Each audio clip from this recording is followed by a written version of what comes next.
నమస్కారం, నేను మీ షణ్ముఖ్. ఈరోజు మనమందరం స్టూడియోలో పొలిటికల్ అనలిస్ట్ మధుసూదన్ రెడ్డి గారు ఉన్నారు. నమస్కారం సార్. నమస్తే షణ్ముఖ్. సార్, మధుసూదన్ రెడ్డి గారు సీఎం చంద్రబాబు గారికి వైఎస్ జగన్ సీరియస్ వార్నింగ్ ఇచ్చారు సార్.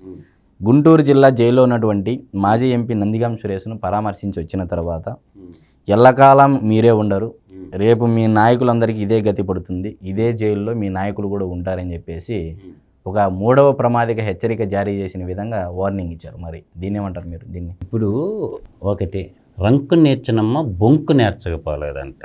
ఒక దోపిడీదారుడు అంతకాడికి ఏం మాట్లాడతాడు షణ్ముఖు? ఒక గజ దొంగ, ఒక ఆర్థిక ఉగ్రవాది, ప్రజలందరి సంపద లూటీ చేసినటువంటి ఒక ఆర్థిక ఉగ్రవాది. నేను ఎందుకు ఈ మాట్లాడుతున్నానంటే, నీకంత సినిమా లేదమ్మా, నువ్వు సీమాంధ్రాలో నీ జీవిత కాలం ట్రై చేయి, నువ్వు ముఖ్యమంత్రి అయ్యే ప్రసక్తే లేదు. నేను మళ్ళీ కూడా చెప్తుండా, నువ్వేదో పెద్ద పోటుగాడు కాదు, స్వతంత్ర సమరయోధుల ఫ్యామిలీ అంతకన్నా కాదు.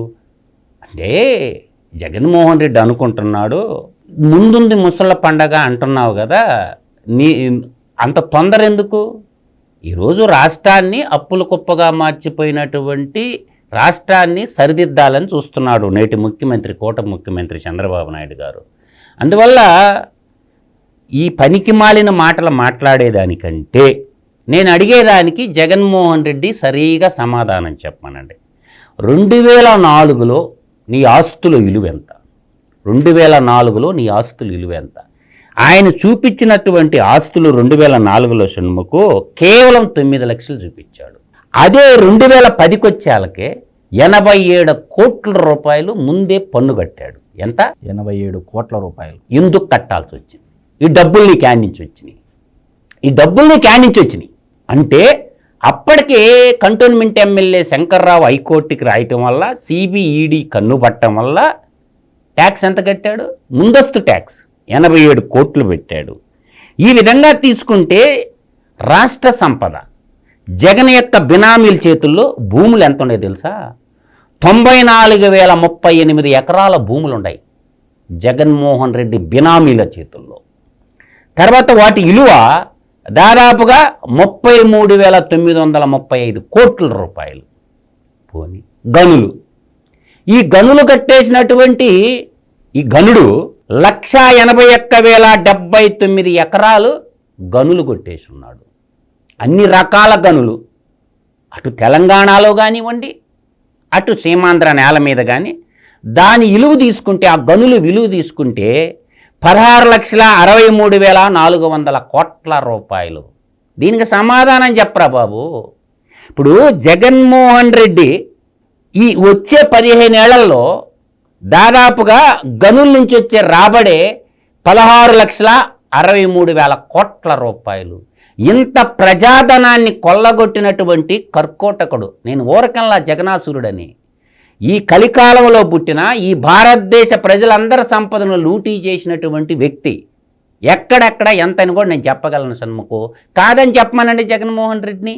అతను రాజకీయ పార్టీ పెట్టుకున్నది ఏంటంటే తన దోపిడీ సామ్రాజ్యాన్ని విస్తరించుకోవడానికి, తన ఈడీ సిబిఐ కేసుల నుంచి తప్పించుకోవడానికి, ప్రజలకి కొంత బిస్కట్లు వేసేసి ఇతను మాట్లాడేదా? అంటే ఇక్కడ ఇంకో విషయము, నందిగాం సురేష్ను పరామర్శించిన వచ్చిన తర్వాత కూడా నందిగాం సురేష్తో ఈ విధంగా మాట్లాడంట, నా పేరు మటుకు చెప్పొద్దయ్యా, చెప్తే నీ పని కూడా నీకు కూడా గొడ్డలిపోట అన్న విధంగా ఏదో హెచ్చరికలు జారీ చేశారని చెప్పేసి సమాచారం. ఇప్పుడు జగన్మోహన్ రెడ్డిని నమ్ముకుంటే జైలు తప్పదు. జగన్మోహన్ రెడ్డి నమ్ముకున్న వాళ్ళకందరికీ జైలు తప్పదు. ఎందుకంటే అతను దోపిడీ నుంచి వచ్చాడు రాజకీయాల్లోకి. అతనేమన్నా ప్రజలకు సేవ చేసి ప్రజానాయకుడిగా రాలా. ఒక తండ్రి మరణాన్ని అడ్డం పెట్టుకొని, తండ్రి మరణించక ముందు మహానేత అన్నారు, మరణించిన తర్వాత మహామేతగా మిగిలిపోయాడు. ఇల్లు అమ్ముకుంటే కానీ గడవని పరిస్థితి నుంచి వేల కోట్ల సామ్రాజ్యాన్ని సృష్టిస్తే ఇతను భూమి మీద బతికేదానికి అర్హత లేదు అని చెప్పి, సృష్టి కూడా చాలా గొప్పది, సృష్టి లయకారుడు చాలా గొప్పవాడు. ఏం చేశాడు? మేఘం రూపంలో వచ్చి తొక్కేసిండు. ఆడ దొరికినటువంటి దాన్ని ఎత్తుకొని పోయి కట్టుకున్నాం. అందువల్ల ఏంటంటే సింపుల్గా చెప్తాము, నేను కొన్ని కంపెనీలు ఎగ్జాంపుల్ చెప్తాను షణ్ముఖు. ఒక నెల్లూరు జిల్లాలో సింహపూరి సీమలో నెల్కాస్ట్ కంపెనీ ఎవరిది? విజయసాయిరెడ్డి 1500 ఎకరాలు, వాల్యూ ఆఫ్ 1200 కోట్లు. ఎస్బిక్యూ స్టీల్స్ 1100 ఎకరాలు, 350 కోట్ల రూపాయలు. థర్మల్ పవర్ ప్లాంట్స్ కేవీపీ 15,000 ఎకరాలు, 5,000 కోట్ల రూపాయలు. వెంకటేశ్వర వేరు హౌసింగ్స్ కేవీపీ 375 ఎకరాలు, 75 కోట్లు. మాస్ హోల్డింగ్స్ 2,000 ఎకరాలు, 1,600 కోట్లు. ఎయిర్పోర్ట్స్ ఇందు 2,000 ఎకరాలు, 1,600 కోట్లు.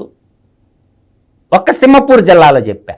తర్వాత గుంటూరు జిల్లాకు తీసుకుందాం. సరస్వతి పవర్ గనులు 1,515 ఎకరాలు షణ్ముఖం. అంటే సరస్వతి సిమెంట్ ఉందా? సిమెంట్ లేకుండానే 1,515 ఎకరాలు, దాదాపుగా వాటి వాల్యూ, గనుల వాల్యూ వచ్చి 20,000 కోట్ల రూపాయలు. నేను చెప్పేవన్నీ కాకమ్మ కథలు కాదు, లిస్టు బయట పెట్టు, ఎలా వచ్చినాయో చెప్పు. రాజకీయాన్ని అడ్డం పెట్టుకొని ప్రజల్ని వంచి ప్రజలకు సేవకులుగా ఉండాల్సిన వాళ్ళు ప్రజల ఆస్తులు, ప్రజల సంపదని ఇలా విధంగా కొల్లగొడుతూ పోతే ఏమని అనుకోవాలి? 1,515 ఎకరాలు సున్నప్రాయ గనులు మీ చిన్నాయన పేరు మీద ఉండయా లేవా? ఇవాళ ఎరపతినేని, అటుపక్క మాచర్ల జోలకంటి బెమ్మారెడ్డి అన్న, ఎరపతినేని శ్రీనివాసు వాళ్ళు ఎన్నోసార్లు యుద్ధం చేశారుగా. అంటే రాజకీయాన్ని అడ్డం పెట్టుకొని ప్రజలంతా సంపదని ఏ విధంగా కొల్లగొట్టారు.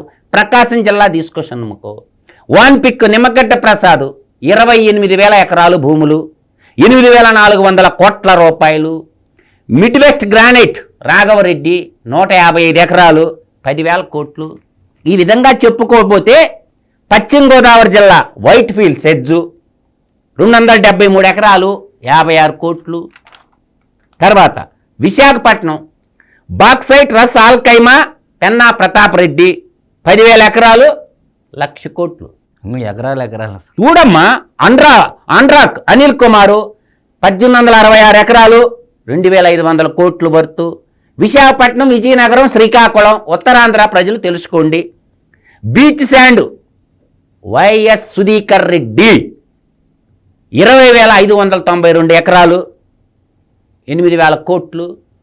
Srikakulam EV minerals illuminate YS Vivekananda Reddy చచ్చిపోయిన ఆయన వాళ్ళ చిన్నాయన పేరు మీద 3,594 ఎకరాలు, ద వర్త్ వాల్యూ ఆఫ్ 1,200 కోట్లు.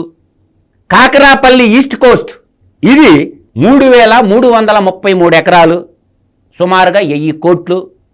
ఖమ్మం జిల్లాలో బైల్టీస్ రవీంద్రారెడ్డి పేరు మీద 602 ఎకరాలు బయ్యారం గనులకి టెండర్ పెట్టారు. ఏది తండ్రి ఉన్నప్పుడు. దాని విలువ 33,880 కోట్లు.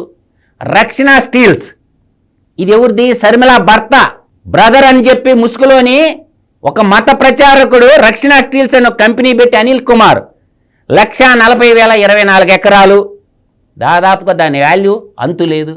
అంటే కొన్ని రద్దు చేసినాయి కొన్ని గవర్నమెంట్లు. కాంగ్రెస్ కిరణ్ కుమార్ రెడ్డి, రోషి గారు ఈ మహానేత గారు చేసిన పనులు కొన్ని రద్దు చేసింది కాంగ్రెస్.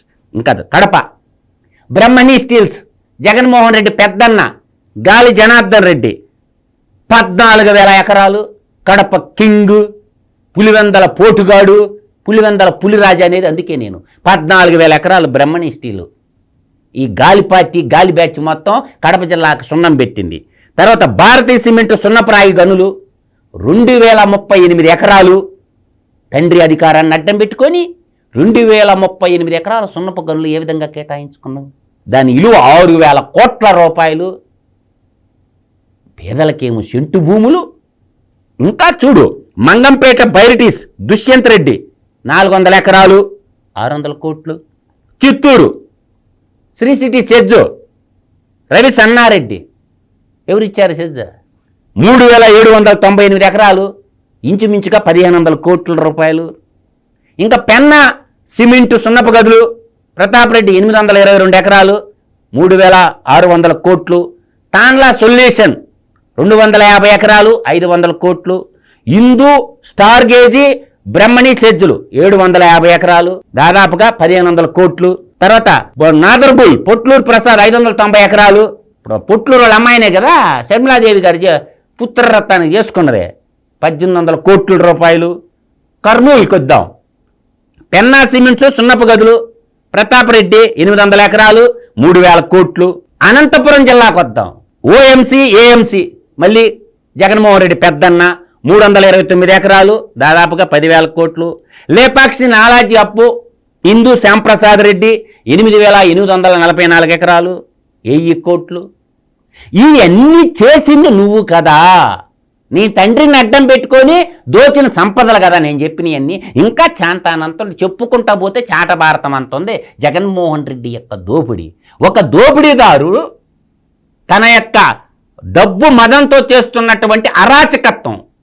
చంద్రబాబు నాయుడు ఓరు కనుకల ఇన్ని రాష్ట్ర బహిష్కరణ చెయ్యాలా, దేశ బహిష్కరణ చెయ్యాలంటున్నది చంద్రబాబు నాయుడు పెద్ద ఆయన. అందుకేను నేను చెప్పిన లెక్కల్లో ఆడు మగాడైతే ఒక్కడు చెప్పమని ఇది తప్పని చెప్పమని. మగాడైతే పులివెందుల పులి రాజాగా మిగిలిపోయింది, జగనాసురుడిగా మిగిలిపోయింది, కలియుగ దానవుడిగా మిగిలిపోయింది. నేను అందుకు అంటుండేది ఈ మాటలో, నేను ఓరకంటంలా. ఈడు కలియుగ జగనాసురుడు. అసురుల కాలంలో చూసాం, నేరు భారతదేశంలో పుట్టిన కలియుగ జగనాసురుడు. ఇంకొక మాట చెప్తారు సన్ముకు, తెలుగు నేలపై పుట్టిన తెల్ల దొంగ అని కూడా అంటాను. తెలుగు నేలపై పుట్టిన తెల్ల దొంగ అంటే తెల్లగా లేడుగా జగన్మోహన్ రెడ్డి గారు. అలా కాదు, తెల్లదొరలు ఈ దేశాన్ని ఏ విధంగా దోపిడీ చేసినారు అంటే నాడు ఆంగ్లేయులు దోపిడీ కంటే ఈడు దోపి కొన్ని లక్షల రెట్లు అధికంగా ఉంది. అందువల్ల గతంలో నీ 5 ఏళ్ల పాలనలో ఐపీఎస్ ఇండియన్ పోలీస్ సర్వీస్ కాస్త జేపీఎస్ చేసిండు. జగన్ పర్సనల్ సర్వీస్గా కాకి సొక్కా వేసుకొని 4 సింహాల బొమ్మలు పెట్టుకొని సిగ్గుమాలి డ్యూటీ చేశారు పోలీసు వాళ్ళు. వాళ్ళ మూలాలు ఇంకా స్టేషన్ హౌస్ ఆఫీసర్లుగా, ఎస్ఐలుగా, ఈడేమో ధీరోదాత్తులుగా, ఇంకా కోవట్టులుగా పనిచేస్తున్నారు. నేటి కూటమి ప్రభుత్వం వాళ్ళని ఏరిపారేయాలా, వాళ్ళ మీద ఏసీబీ రైట్లు చేపించి, ఇన్కమ్ ట్యాక్స్ రైట్లు చేపించేసి వాళ్ళ మూలాలు స్టేషన్ హౌస్ ఆఫీసర్లుగా, తర్వాత ఎస్ఐలుగా ఇంకా ఉన్నారు. అతనికి ఇన్ఫర్మేషన్ పాస్ ఆన్ చేస్తున్నారు. ప్రభుత్వము అప్పుల కుప్ప అయిపోయిన ఆంధ్ర రాష్ట్రాన్ని బతికించాలనుకుంటుంది. కానీ ఈడు విధ్వంసం సృష్టించి వినాశనాన్ని దారిని ఒక వినాశకారుడు, వినాశకాలే విపరీత బుద్ధేనని చెప్పి నువ్వు జీవితంలో ముఖ్యమంత్రి అయ్యేలేదు, ఆ ఛాన్స్ ఇచ్చే పనే లేదు. ఇంకా నువ్వు తట్టా బుట్టా చదువుకోవడం, ఇంకా మిగిలింది జగన్మోహన్ రెడ్డి శ్రీకృష్ణ జన్మస్థానమే.